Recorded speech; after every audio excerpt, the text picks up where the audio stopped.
ملګرو دا وخت مونږ د پمپ کې ودرېدو، زمونږ د ګاډي لږ مسله ده، شپې ناوخته ټایم دی په سفر باندې، او دغه د سپي وړوکی شان بچی دی راغو، زمونږ دغه د موټر سایکل چې کوم انجن دی خو ګرم دی، سفر پې وشو نو د هغې لاندې ناست دی، یخنۍ رانیولی دی او ګرمیږي. نو تاسو ته یم ښایم دا تاسو وګورئ.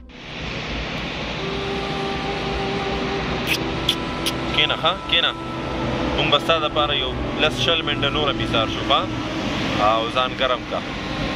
ملګرو د کلیپ مقصد مې دا و چې کله هم تاسو په یخنۍ کې د یخنۍ په موسم کې خپل ګاډي چېرته ودروئ او بیا بوځئ واپس، نو مخکې نه تاسو ګورئ چې د هغې لاندې کم ځناور پروت وي، نو بیا هغه تاسو پاسوئ که نه نو هغه به ستاسو د ګاډي د ټایر لاندې راشي یا به زخمي شي، ځکه دا د یخنۍ موسم دی، ځناور کوشش کوي ګرم ځای ته ځي. مونږ او تاسو ګرم کمبل ګرمې کوټې ته ځو، خو د دې خو داسې څه ځای نه وي، څه ټکانی نه وي، نو بیا هغې دا د ګاډو انجن ګرم وي، د دې لاندې هغې شپه تېروي یا څه ټایم تېروي، نو دا بیا هلته وي. کوشش کوئ خپل ګاډي چک کوئ.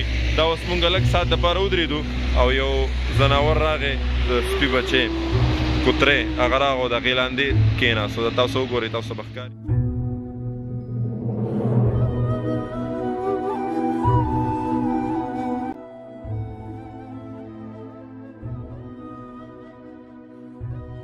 نو ملګرو زمونږ په هره موقع باندې دا کوشش وي چې تاسو ته یو اصلاحي پیغام درکو، یو داسې پیغام تاسو ته درورسو چې په هغې کې ستاسو دنیاوي او اخروي دواړه ګټې وي.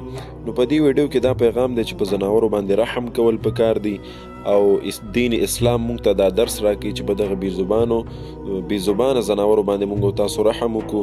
او په دې ویډیو کې تاسو ته مونږ دغه یو پوینټ په نښه کړی دی چې د یخنۍ موسم دی، اکثر خلک ګاډي ودرئ او بیا چې کله ګاډی روانوي نو د هغې لاندې د شپې یا پیشوګان یا سپي وغیره پراته یا هغې ځان ګرموي او د پاسه یې پرې وخیږي یا زخمي شي یا مړه شي.